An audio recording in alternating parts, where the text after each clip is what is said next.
सच राधा, क्या ये संभव है? तुम कृष्ण से प्रेम करती हो ना, तो बस प्रेम की एक बात समझ लो, प्रेम में कुछ भी संभव है। चलो कृष्ण के सबसे प्रिय स्थान यमुना तट पर, वहाँ कृष्ण की अनेक स्मृतियां हैं। यमुना को स्वयं कृष्ण से अथाह प्रेम है। कृष्ण के जन्म से आज तक यमुना उससे जुड़ी है। चलो।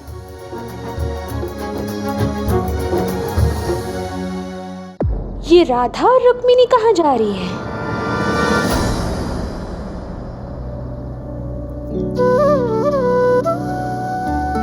ये है यमुना का घाट, यहाँ कृष्ण ने अपनी सर्वाधिक स्मृतियां बिताई हैं। राधा, ये कौन है? ये है मेरी सखी रुक्मिणी। अरे राधा, इनको पूरी बात तो बताओ। ये रुक्मिणी है, विदर्भ की राजकुमारी है और शीघ्र ही इनका कृष्ण से विवाह होने जा रहा है। कृष्ण से विवाह? अरे वाह। रुक्मिणी, ऐसी कौन सी माया कर दी तुमने कृष्ण पे कि वो तुमसे विवाह कर रहा है? तनिक हमें भी तो बता दो वो माया, क्योंकि हम में से तो किसी से भी विवाह नहीं किया कृष्ण ने। माया नहीं, प्रेम किया है मैंने कृष्ण से। प्रेम तो कृष्ण ने मुझसे भी किया है। और मुझसे भी। कृष्ण तो हम सभी से प्रेम करता है। हाँ हाँ, मुझसे भी प्रेम करता है। कृष्ण तो हम सभी से प्रेम करता है। किंतु पता नहीं तुम में ऐसा क्या विशेष देखा कृष्ण ने? बस करो सखियों, अब रुक्मिणी को सताओ मत। रुक्मिणी ये कृष्ण की सखियां हैं और कृष्ण को अति प्रिय है। हमने इस घाट पर बहुत सी लीलाएं की हैं, जल क्रीड़ा की है, साथ में हंसे हैं, रोए हैं। तुम इन बातों का बुरा मत मानो।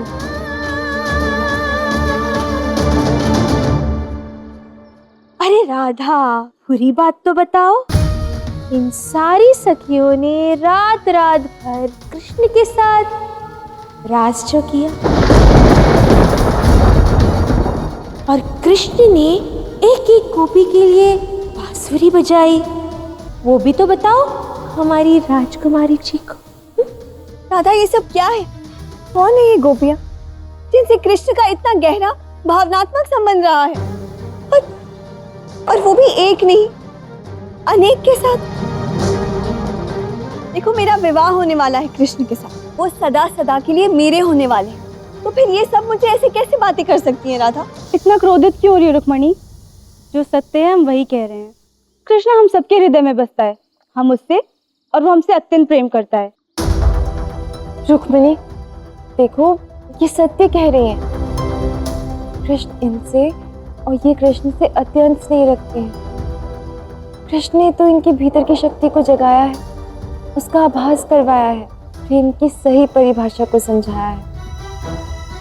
तभी तो ये कृष्ण के प्रेम में इतना मग्न है और सदैव रहेंगे।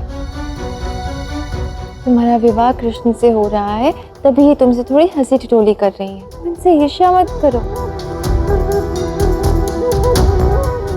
ये यमुना भी तो कृष्ण से अथाह प्रेम करती है, किंतु सदैव कृष्ण संग हमारे साथ जल क्रीड़ा की है, हमारी साथी बनी है, कभी हमसे ईर्ष्या नहीं की, कभी हमें भगाकर नहीं ले गई। रुक्मिणी, कृष्ण को समझने आई हो ना, तो पहले प्रेम को समझना होगा। कृष्ण ही तो प्रेम है। मुझे नहीं समझना कोई प्रेम में।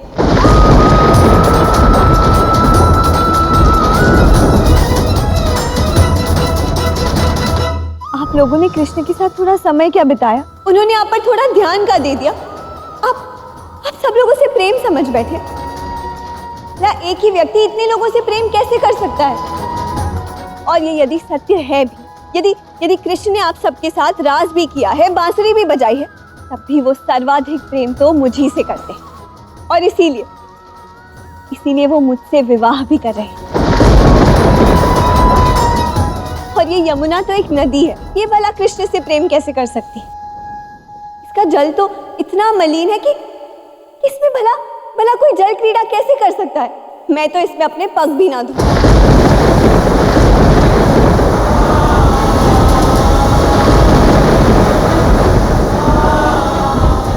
और आप सब ये स्मृतियां, ये सब कुछ भूल जाइए, ये प्रेम सब कुछ भूल जाइए, क्योंकि अब इनमें कोई तथ्य नहीं। कृष्ण अब केवल मुझसे और मैं कृष्ण से प्रेम करती हूँ।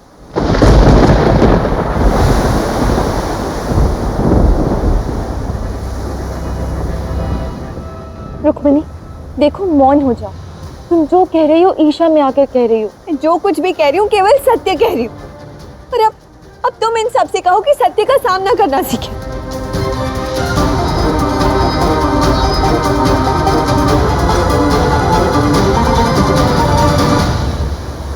रुक्मणी अनुचित कह रही है राधा। विवाह होगा तो क्या हम कृष्ण से प्रेम क्यों ना करें? देखो, तुम लोग रुक्मिणी की बातों का बुरा मत मानो। उसका हृदय पवित्र है, उसे कृष्ण के विषय में भी बहुत कुछ समझना है।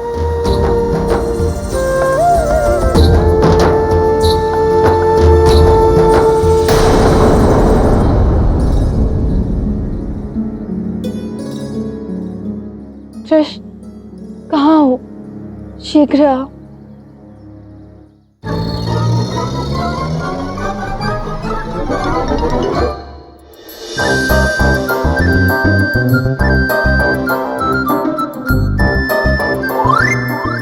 ऐसे समय भी तुम मुझे सता रहे हो? कहाँ गया ये? कभी तो गंभीर हो जाया करो, चपटी को ठिठोली करते रहते हो। गंभीर हो जाओ। हो गया गंभीर, बोलो क्या बोलना है। तुम्हें पता है आज क्या हुआ? क्या हुआ? रुक्मिणी ने आज बहुत बड़ी भूल कर दी है। यमुना का अपमान किया, गोपियों को आहत किया। मैंने यमुना की उग्र लहरों में उनका रोष देखा। तो जानी तो ना, तुम उसे सिखाने के पीछे क्यों पड़ी हो? क्योंकि उसकी मंशा सही है कृष्ण। वो जो भी कर रही है केवल तुम्हारी प्रसन्नता के लिए तो कर रही है ना। भले ही प्रेम को नहीं समझती, किंतु तुमसे प्रेम तो करती है। और यदि वो तुम्हें समझेगी तब वो तुम्हें हर क्षण कितना प्रसन्न रख पाएगी। एक क्षण, तुमने मुझसे कहा कि रुक्मिणी ने यमुना को, गोपियों को आहत किया है, कहा। हाँ। अब तुम ये कह रही हो कि उसकी मंशा सही है। हाँ सही है। तुम कहना क्या चाहती हो? तुम पहले निश्चित कर लो करना क्या है, पहले निश्चित कर लो समस्या क्या है, तत्पश्चात बात करते हैं। देखो, मैं जानती हूँ मुझे क्या करना है, बस भय लग रहा है। यहाँ पर इतना कुछ है तुम्हारे विषय में जानने के लिए। पता नहीं अब वो क्या प्रतिक्रिया देगी, और कहीं कोई चूक हो गई तो। जब प्रेम पवित्र हो, जब प्रेम परिपूर्ण हो, तो चिंता कैसी? प्रेम में परिणाम की चिंता नहीं करते।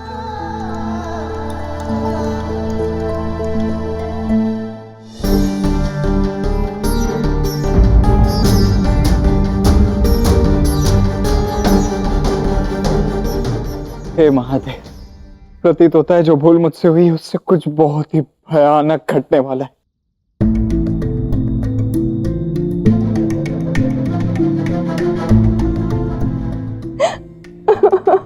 क्या हुआ रुक्मिणी, तुम रो क्यों रही हो?